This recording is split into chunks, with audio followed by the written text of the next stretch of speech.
In early August, Dr. Rod Hall sent out a memo to veterinarians to alert them that anthrax had been diagnosed in Texas.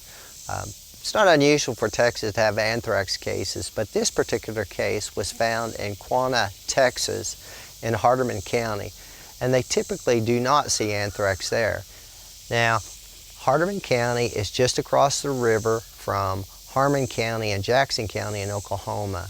People should be aware of this. Cattle producers need to pay close attention to their herds. Typically, if a cattle producer has pretty healthy cattle and all of a sudden finds a dead cow in their herd, that's the type of situation we'd most likely find if it was an anthrax case. They would probably need to alert their veterinarian and maybe have them look at that cow. Some clues that might indicate that this was an anthrax case is we typically see these cases, we don't see rigor mortis in these dead animals. They typically bloat rather rapidly and they decompose quickly. So those are all clues.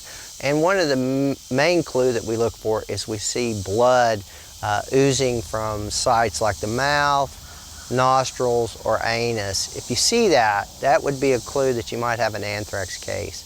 Now typically we see anthrax most of the time in places where we get flooding or you get drought. This disturbs the soil, which brings these spores up to the surface, and that allows these cattle or other animals to ingest them or possibly breathe them in and get infected with this organism.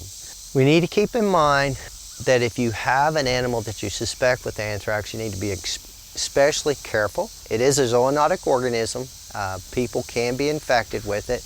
The other thing you want to be careful about is you don't want to open up that carcass, because if you open it up, the bacteria will sporulate, and then those spores will last for several years in the soil. So the carcass needs to be disposed of carefully. It either needs to be burned or it needs to be buried properly. If you'd like some more information about anthrax, if you'll go to sunup.okstate.edu.